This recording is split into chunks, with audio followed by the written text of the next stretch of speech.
Jadi nanti kalian akan belajar bagaimana mengenal warna gitu ya, mengolah warna, terus harmoni warna, psikologi warna itu dan lain sebagainya.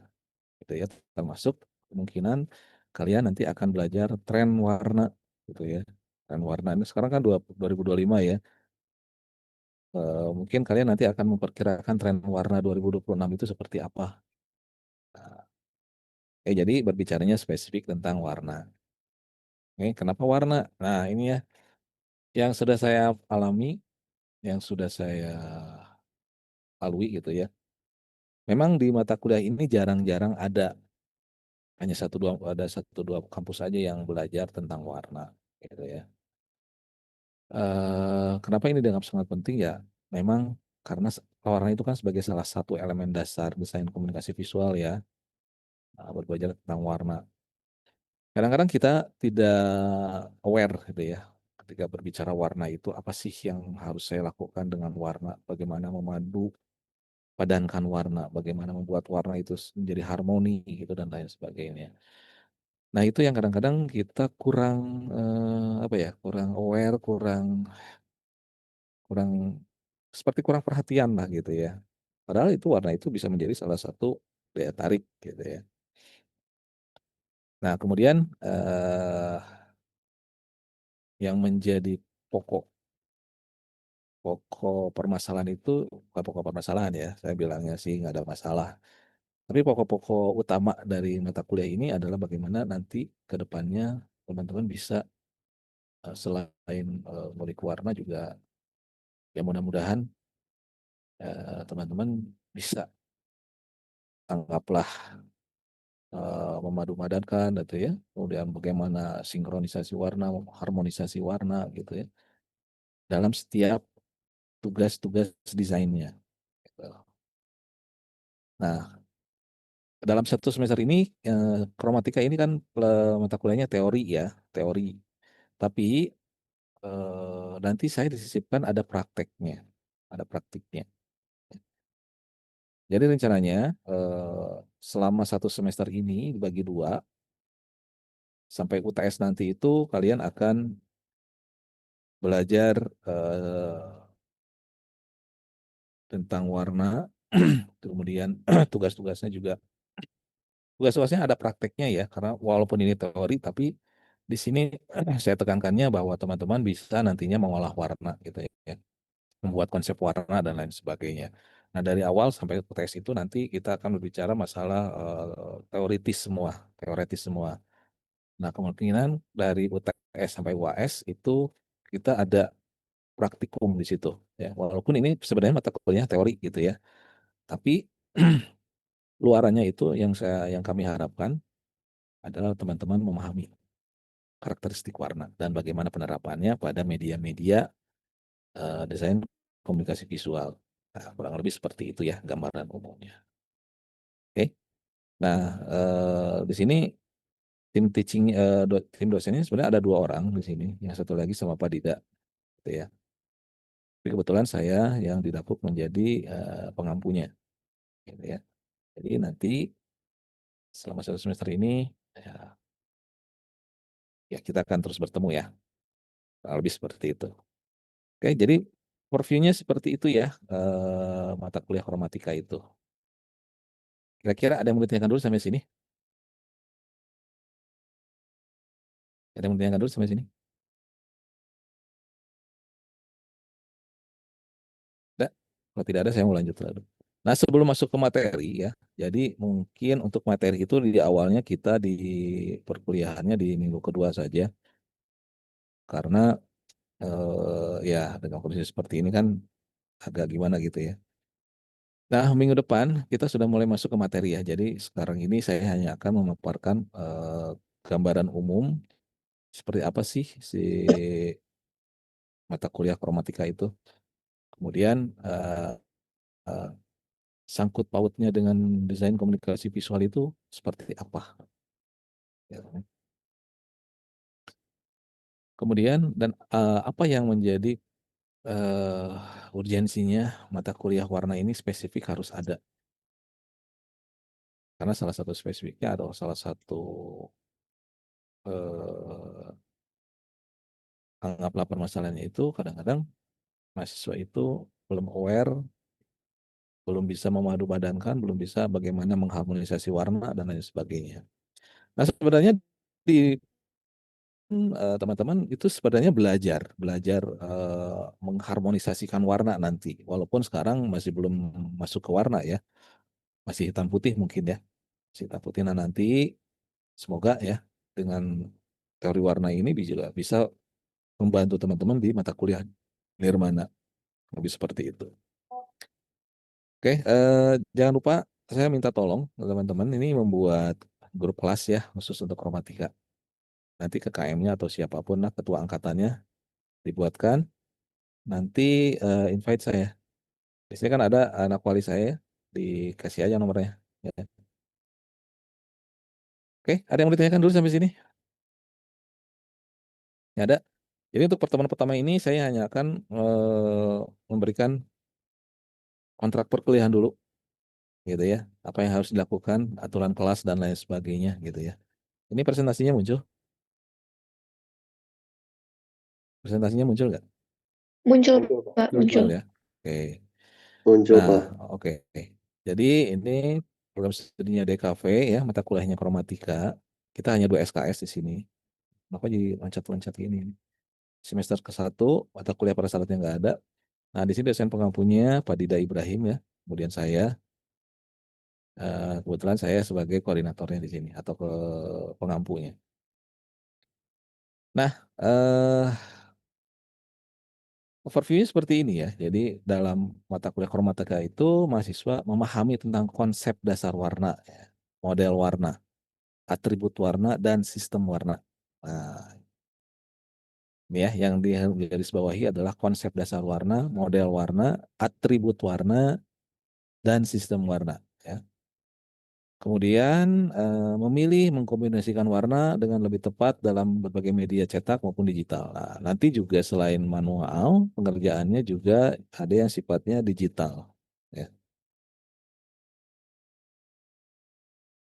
Kemudian nanti juga mahasiswa akan memahami warna ya, membawa makna simbolis seperti memiliki dampak psikologis pada audiens dengan berbagai konteks seperti merancang logo, memilih warna, menciptakan pengalaman pengguna ini kan antar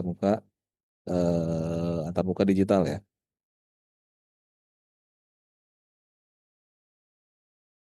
Kemudian ini sudah ya, mata kuliah ini memberikan pemahaman tentang teori warna, termasuk model warna, atribut, sistem, harmoni, dan makna simbolis dan psikologis warna.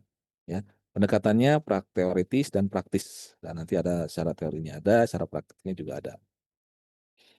Nah ini rencana ininya ya. Kalau misalkan di si Akad juga saya sudah upload ya RPS-nya, silakan nanti teman-teman pelajari. Pertemuan pertama ini kontak perkuliahan ya. Nah, dan minggu kedua nanti kita akan berbicara tentang pengenalan warna ya dan lain sebagainya. Minggu ketiga, minggu keempat ada ya dan lain sebagainya ya. Nanti sampai ada beripu TS. Nah, ini ya. Nah, dari UTS sampai ke UAS itu nanti kita mix ya. Ada yang sifatnya manual, ada juga yang sifatnya digital. Ya. Jadi kalau teman-teman misalkan punya punya laptop, tablet dan lain sebagainya itu silakan dibawa nanti ya. Tapi itu nanti ya setelah UTS, bukan sekarang-sekarang, masih lama. Nah, jadi perkuliahan ini dilakukan dengan pendekatan problem based learning. Nah, berdasarkan permasalahan ya. Kemudian dosen memberikan kuliah awal di pertama untuk memberikan latar belakang permasalahan untuk memahami dan menerapkan warna sesuai dengan konteksnya. Ya. Dosen di sini sebagai fasilitator ya, juga memberi konsultasi atau proses asistensi pada pembelajaran. Tetap nanti kalian akan melakukan proses asistensi. Nah ini ya kelulusan nilainya A, A, B, B, C, dan C. Mungkin nanti ini ada revisi lagi ya, ada perubahan. Nah, setiap peserta kuliah, praktikum atau studio diharuskan mengikuti seluruh kegiatan ya. kuis, tugas terstruktur, UTS, dan UAS. Untuk masalah absensi, saya tidak ingin mengurus masalah absensi. Jadi di situ kalian silakan kan ada ya, bisa melakukan absensi sendiri nggak? Kalau bisa, ya syukur gitu ya. Nanti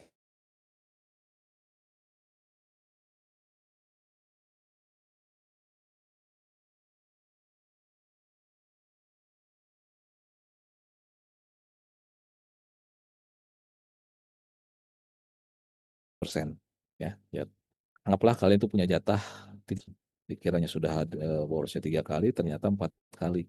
Nah, itu yang saya malas untuk ini mengurusnya ya. Oke.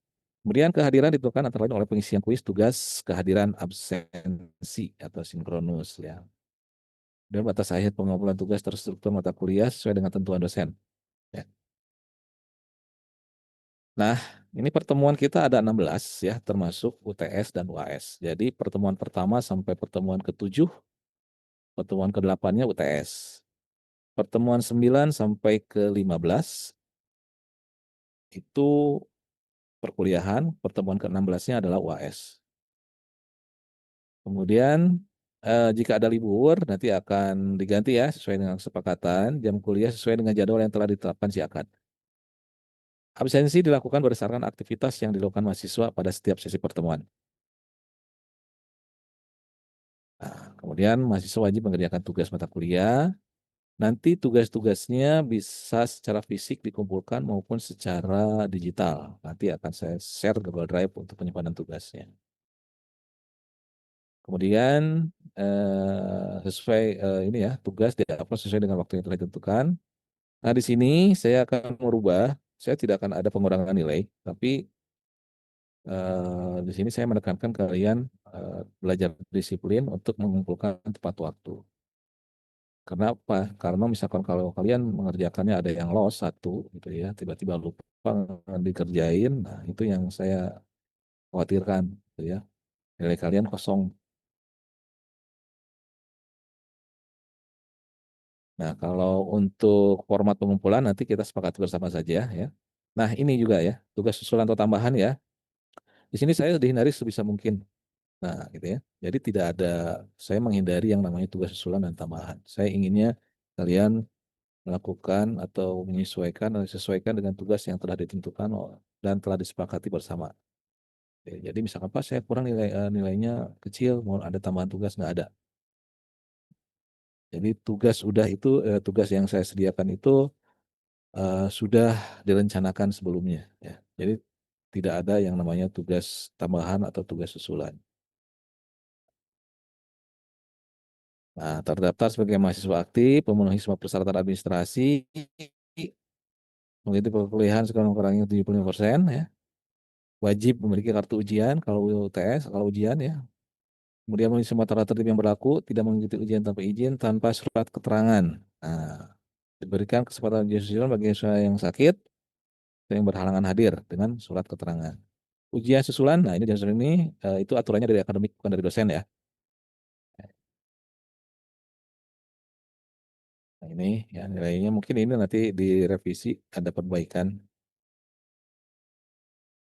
Nah kontrak perkuliahan ini sifatnya mengikat ya. Jika teman-teman merasa tidak sanggup, silakan mengundurkan diri atau membatalkan mata kuliah ini. Ya, dilakukan pada saat pertemuan pertama perkuliahan dan atas kesepakatan bersama antara dosen dan mahasiswa. Oke, itu aja. Silakan. Ada yang mau komplain atau ada yang mau apa? Ada yang mau ditanyakan sampai sini? Halo, ada yang mau ditanyakan nggak Izin sampai Pak, sini? saya izin bertanya.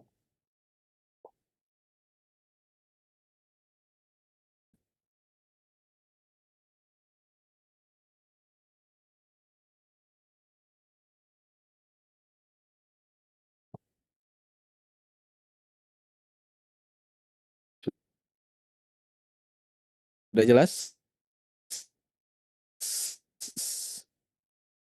Jangan merasa uh, aduh nggak pede gitu kalau mau nanya itu ya. Jangan. Di sini semuanya sama ya. Di sini semua sama. Teman-teman berhak bertanya apa, mau diskusi tentang apa juga silakan ya. Jadi eh, eh, sifatnya terbuka. Ya. Jadi jangan takut ya, jangan takut. Eh, di sini saya biasakan untuk teman-teman bertanya, untuk berdiskusi tanpa ada yang namanya aspek-aspek intimidasi gitu ya, atau misalkan takut gitu nggak usah. Karena bukannya apa-apa, kalian di sini sudah untuk berdialog ya. Saya terbuka untuk berdialog, untuk berdiskusi juga sama. Kalau kalian mau curhat juga boleh lah, saya nggak jadi masalah gitu ya. Mau curcol juga silakan. Oke, ada yang mau ditanyakan nggak sampai sini? Saya Pak izin bertanya, Ya, silakan. Ya, awas. untuk pertemuan secara offline kita dari maju gitu ada ketentuannya gitu Pak? Kayak misalnya harus berkerasa atau bagaimana gitu. eh Kalau untuk offline sih biasalah ya. Apa tuh ya? Nggak ada aturan yang ini. Yang penting mah kalian datang aja lah, gitu ya. Nggak ada hal-hal yang spesifik sih, ya. Nggak ada spesifik, spesifik, spesifik. Kalian juga. Kalau saya sih intinya interaksi aja, ya. Interaksi baik, gitu ya. Interaksi tanya jawabnya, interaksi sama teman-teman, sama dosen dan lain sebagainya. Karena kalau gimana pun juga kalian eh, jangan terlalu introvert juga gitu ya. Karena di DKV itu nanti akan selalu berhubungan dengan orang-orang. Gitu ya. Akan selalu berhubungan dengan orang-orang juga apa namanya akan selalu berhubungan dengan selain teman-teman ya, dengan dosen, dengan dosen lain gitu ya, atau mungkin dengan masyarakat di sekitarnya dan lain sebagainya. Jadi usahakan kalian nanti bisa membiasakan diri untuk berbicara, berbiasakan diri untuk mengeluarkan pendapat dan lain sebagainya. Ya, jadi aman-aman saja lah, selama tidak melanggar aturan, bebas lah. Oke, ada lagi? Bapak, saya izin tanya. Yuk, Sebelumnya maaf saya nggak bisa on cam silakan. soalnya HP sayanya panas. Ya, nggak apa-apa, sok. Buat matkul Bapak, apakah ada Hmm. peralatan yang dikhususkan dibawa untuk matkul Bapak? Peralatan itu sketchbook bawa ya. Kalau ada sketchbook ya. Sebenarnya nanti di pertemuan kedua sih ya saya sampaikan itu, tapi nggak apa-apa kalau kalian udah tanya. Sketchbook, kalau ada cat poster. Saya nggak tahu cat poster dikasih atau beli gitu ya. Tapi saya sarankan jangan terlalu mengandalkan dari kampus gitu ya. Karena apa? Kalau di kampus itu kan kita dikasih, terus kita harus balikin lagi gitu kan repot ya. Nah, lebih baik kalian punya sendiri. Jadi kalau untuk peralatan sketchbook, kemudian cat poster untuk sekarang ini ya, untuk sampai nanti di tengah semester, kuas biasa seperti biasa, palet gitu ya. Kemudian karena ini sifatnya masih manual ya, kayak Nirmana aja lah gitu ya, kayak Nirmana aja, hampir sama. Cuman kalau Nirmana kan kalian memang belajarnya dari bentuk-bentuk dasar juga gitu sebelum ke warna. Kalau di sini kan memang spesifiknya warna gitu. Jadi itu aja sih, gitu ya. Kalau untuk format pengumpulannya nanti next saya beri kasih tahu. Oke, Bapak maaf, buat sketchbooknya ada ukuran yang dikhususkan nggak ya? ada lagi? A3 A3 Baik Pak, terima kasih. A3 ya. Mm-mm. Nah, untuk minggu depan silakan teman-teman pelajari dulu, baca-baca dulu tentang ini, gitu ya. Nanti di minggu depan kita mulai diskusi. Ya, jadi saya ingin semuanya diskusi, TikTokan gitu ya, TikTok bukan TikTok ini, TikTokan lah gitu ya, ngobrol, diskusi dan lain sebagainya tentang ini.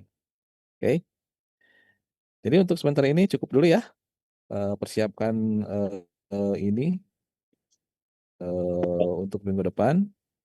Baik, Pak. Kalian baca-baca. Jadi saya inginnya kalian baca-baca dulu sekilas, apapun mau mendalam juga silahkan.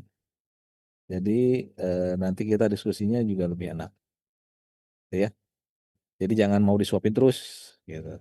Kalian kan sudah mahasiswa nih, belajarlah mandiri. Nah, ini pertama ini. Oke. Untuk absensi nanti akan saya absenkan dulu semua, dihadirkan dulu semua. Mudah-mudahan di minggu depan udah kondusif, kita sudah mulai secara luring ya, secara langsung. Kagok soalnya kalau daring seperti ini, kayak gimana gitu. Oke, itu satu lagi, kalau di kelas nanti di kelas saya, silakan kalian mau bawa cemilan, minuman, boleh, silakan bawa kopi juga silakan dibawa ya. Jadi buatlah di kelas itu senyaman mungkin ya. Oke. Nah, mau bawa kopi silakan bawa kopi ya. Bagi-bagi semuanya. Ada lagi pertanyaan? Ada lagi? Bapak, saya Sudah cukup izin jelas? bertanya, Oh, oh iya silakan. apakah laptop wajib ada untuk tengah semester nanti? Nggak wajib ada. Tapi kalau kamu punya komputer di rumah, itu silakan dipakai. Jadi eh, emang harus menggunakan Karena yang aplikasi digital software ini gitu. eh, nantinya kan pengolahannya made gitu. Kalian di sini juga ya, ya, eh, harus belajar pakai desain itu Adobe dan Corel. Hmm. Ya silakan kalian pilih yang mana saja. Tapi kalau memang ini Adobe Photoshop sama Adobe Illustrator, kemudian Corel silakan. Ya. Kalau misalkan Baik, pas Pak, terima kasih. saya pakai tablet boleh, tabletnya pakai oke ya. Jadi saya tidak mewajibkan membeli dulu ya, ya enggak, Eh, enggak. Saya tidak memiliki tidak mempush kalian harus punya laptop enggak ya. Tapi kalau kalian nggak punya laptop di rumah, jelas ada lagi, ada lagi, Saya izin bertanya, ada, ya, silakan. adakah referensi sumber atau aplikasi digital yang direkomendasikan untuk mengembangkan eksplorasi warna secara mandiri di luar kelas, Pak? Terima kasih. Hmm, secara khusus saya belum tahu ya. Tapi kalau misalkan kamu mempergunakan aplikasi Adobe ya, Illustrator atau Photoshop itu di situ kamu bisa belajar apa namanya mengolah warna di situ ya. Di situ bisa. Di situ bisa. Makanya nanti kalau untuk perkara digital itu nanti setelah UTS ya. Jadi bisa saya lebih menerangkannya bisa lebih spesifik aja gitu. Gitu ya. Jadi nanti di sana itu di aplikasi itu ada pecahan warna ya. Ada RGB, ada CMYK gitu. Nanti kalau RGB itu warnanya apa saja, kalau CMYK itu warnanya apa saja dan lain sebagainya. Nanti di situ ada nilainya misalkan CMYK misalkan C-nya itu misalkan 30%, M-nya misalkan 20%, Y-nya misalkan 50%, K-nya itu 10%, itu hasilnya jadi warna apa gitu. Itu sebenarnya bisa gitu. Tapi kalau untuk spesifik aplikasi warna saya belum belum belum ini sih belum tahu gitu ya. Terusannya belum tahu gitu karena kebanyakan saya mengolah warna itu di Illustrator atau di Corel. Itu aja. Atau di Photoshop. Ini untuk sementara aja dulu ya. Kalau kalian misalkan menemukan apa saya menemukan gitu ya. Oke. Baik, Pak. Terima kasih. Oke, ada lagi? Pak, mau nanya Cukup? lagi. Iya, boleh, sok. Untuk softwarenya kan kayak yang Adobe itu kan berbayar ya. Itu tuh dikasih Mm-mm. fasilitas sama kampus atau enggak, Pak? Enggak yang gituan mah. Kalau untuk di kampus sendiri baru difasilitasi. Kalau untuk secara personal sih enggak kayaknya. Dari dulu juga enggak. Jadilah kayak gitulah. Ya mau nggak mau gimana gitu caranya gitu. Tapi kalau kamu ingin misalkan mempergunakan dengan berbayar ya silakan. Yang mau ilegal juga aduh gimana ya. Kadang-kadang ya gimana lagi gitu ya. Itu itu fleksibel aja gitu. Itu fleksibel. Cuma yang insya Allah menyediakan ya dan itu sudah aman. Dasarnya sudah aman. Nah kalau secara personal memang nggak ada sih. Ya, Baik, oke. Pak. Terima kasih. Oke, ada lagi? Ada lagi? Cukup? Oke. Kalau tidak ada lagi, terima kasih ya atas kehadiran teman-teman semua. Nanti absensinya saya hadirkan dulu semua untuk pertemuan kali ini. Minggu depan mudah-mudahan kondusif, bisa ketemu secara luring, secara onsite gitu ya. Tetap sehat semua, jangan kemana-mana dulu. Kalau misalkan memang ada ya selentingan, demo dan lain sebagainya, stay safe aja, di rumah aja, jangan kemana-mana. Nah kita nggak akan pernah tahu ya, di luaran itu seperti apa dan bagaimana. Di rumah aja, di kosan aja, ngopi, makan, ngemil, nonton, dan lain sebagainya. Ya, oke, terima kasih semuanya ya. Assalamualaikum warahmatullahi wabarakatuh. Sampai ketemu lagi nanti minggu depan. Waalaikumsalam. Makasih. Baik, Pak. Pak. Makasih, Pak. Makasih, Pak. Waalaikumsalam. Makasih, Pak. Makasih, Pak. Saya langsung, Bapak. oke, saya langsung out ya.